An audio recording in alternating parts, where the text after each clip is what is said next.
Oh, I got a cramp in my arm. I didn't take my vitamins. Oops. Okay. All of this money, I need a bank. Skip the deposit straight to the safe. Watch how you talking, I'm with the gang.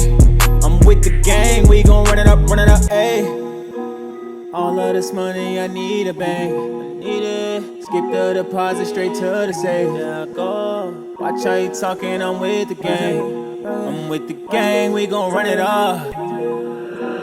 Elevating, time to devastate them.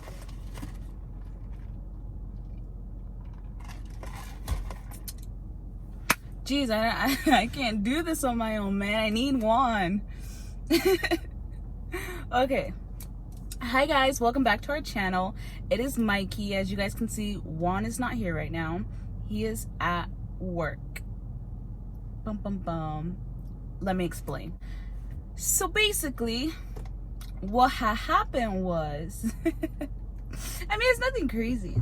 It's honestly, it's nothing crazy. A lot of you guys have noticed and asked and commented if we're still driving for Warner, if we're still driving at all, if we're still making videos. Here's the tea.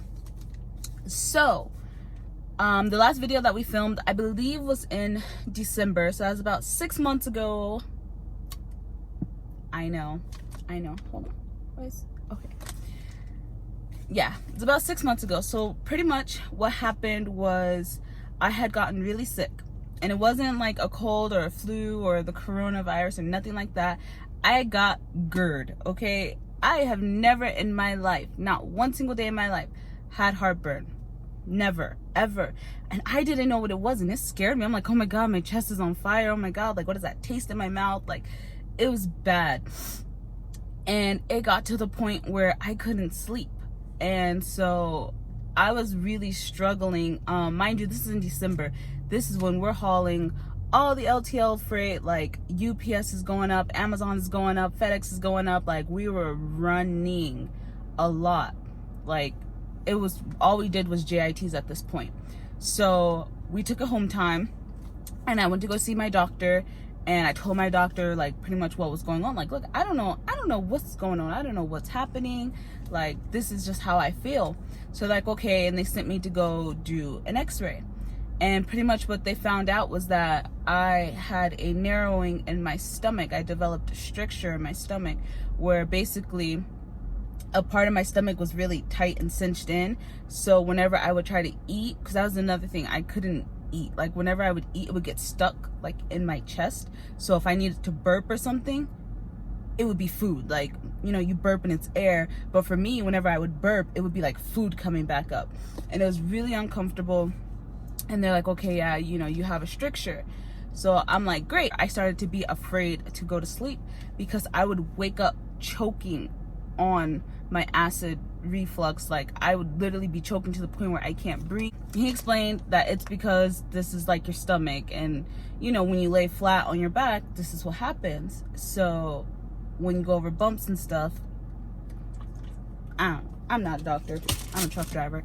So yeah, so basically they're like, okay, you know, we're gonna give you an endoscopy with dilatation, whatever, which is basically where they put me to sleep, they put me under, they shove a balloon into my stomach where the stricture is, they fill it up with air to stretch it out, and that's supposed to work. I had 4 of them. 4. But they told me, they warned me that they're like, okay, you know, it might take a few of them to get it to work. So I'm like, oh, great, you know? Mind you, like, Juan and I were over the road. We're home every 2 weeks for about 3 days, and it's usually on the weekends. So I'm like, well, okay, that's not gonna work. So I was like, okay, you know, like, I'll think about it. And we went back out on the road. But honestly, guys, I could not sleep. Like, my last week out on the road was miserable. It was honestly the worst thing in the world.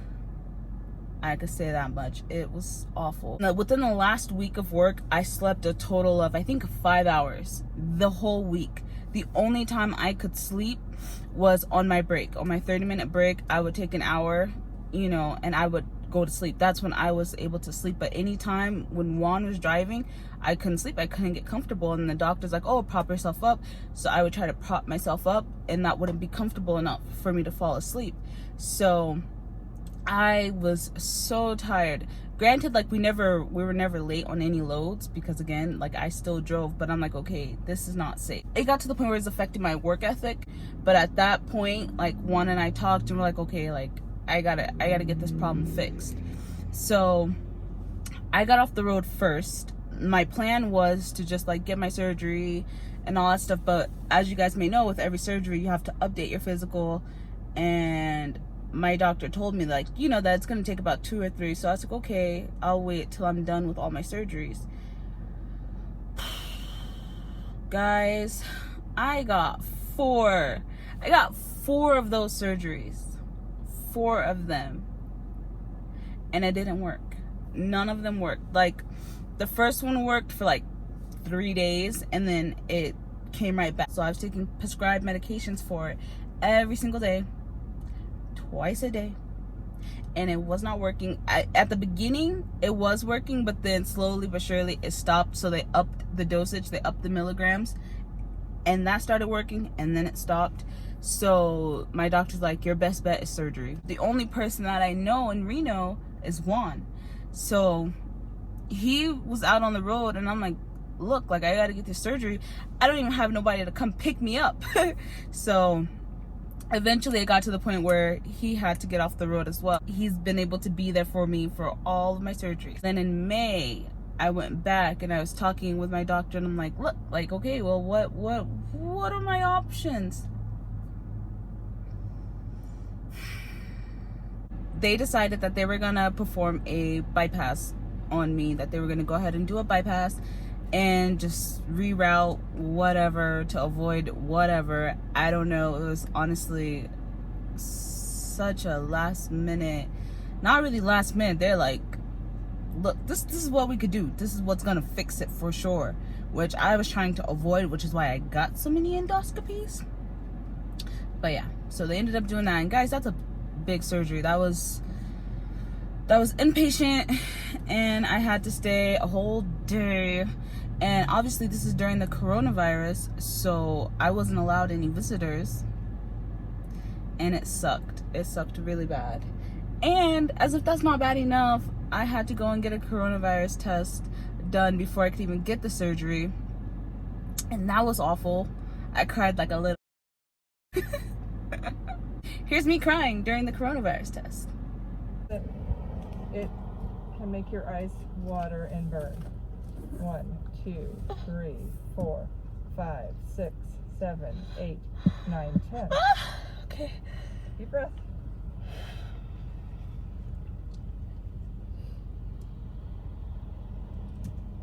Yeah.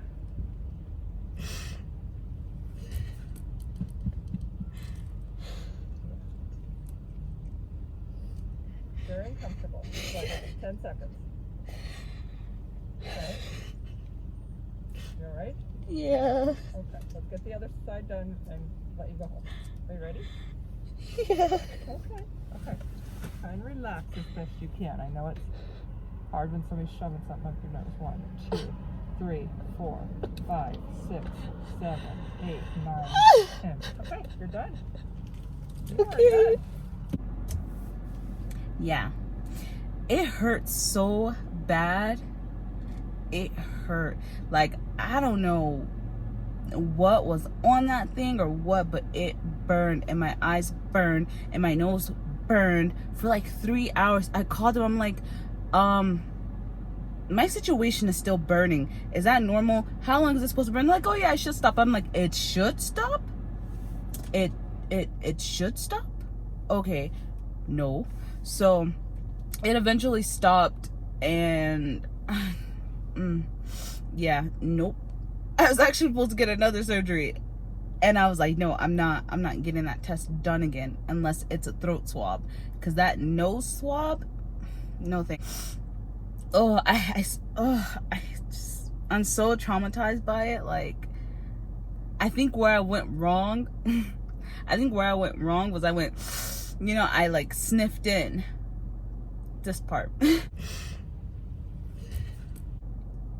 At that moment, I knew I anyways, so yeah, so that was miserable. And then you know, it wasn't ideal. And now my recovery is 6 weeks. Oh, but that's the other thing, is that after I did get the bypass, I haven't had not 1 ounce of heartburn. Not one. Yes, I haven't had no acid reflux. I can burp. Like, I feel good. I feel like my old self again. So anyways, that's pretty much where we've been. Juan's been hauling fuel.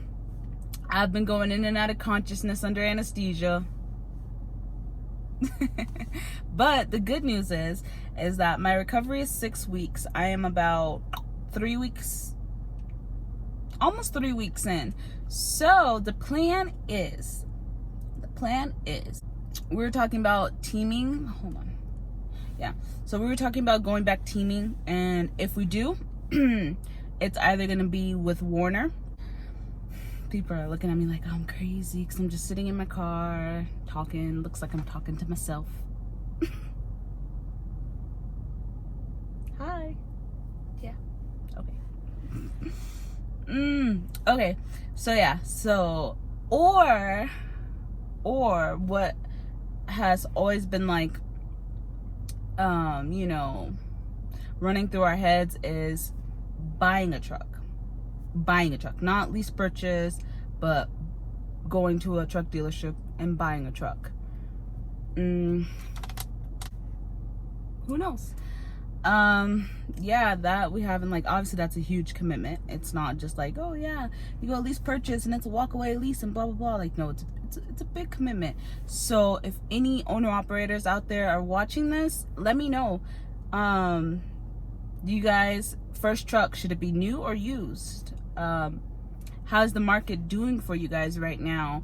And how did it handle through the whole coronavirus and all the quarantine and things being shut down? What was your guys' experience?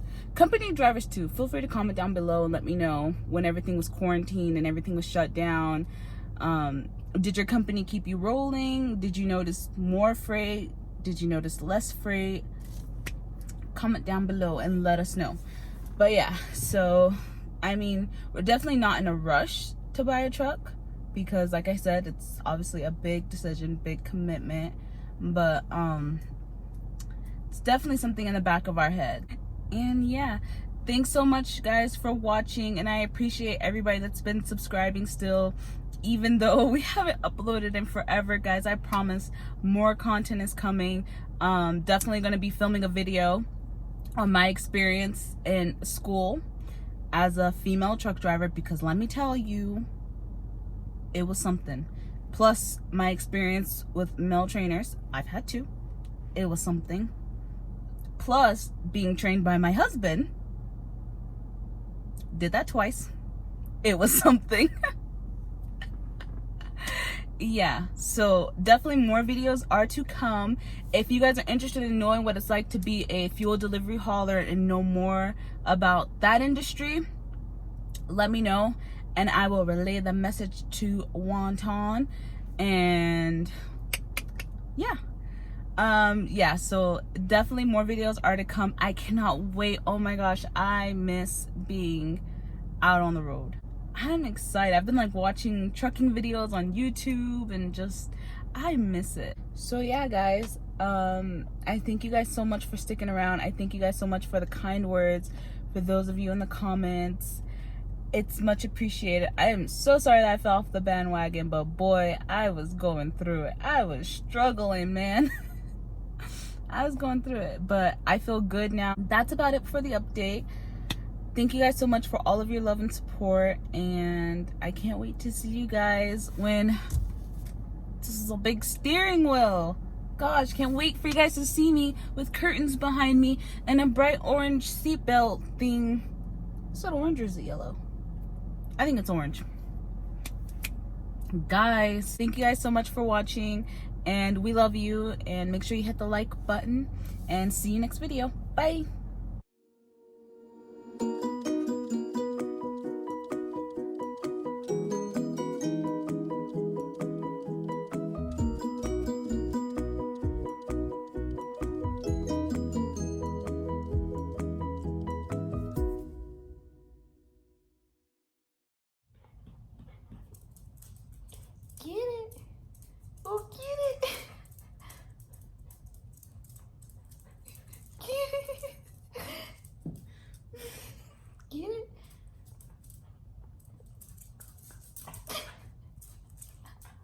Okay, easy. Easy. Get your blanket.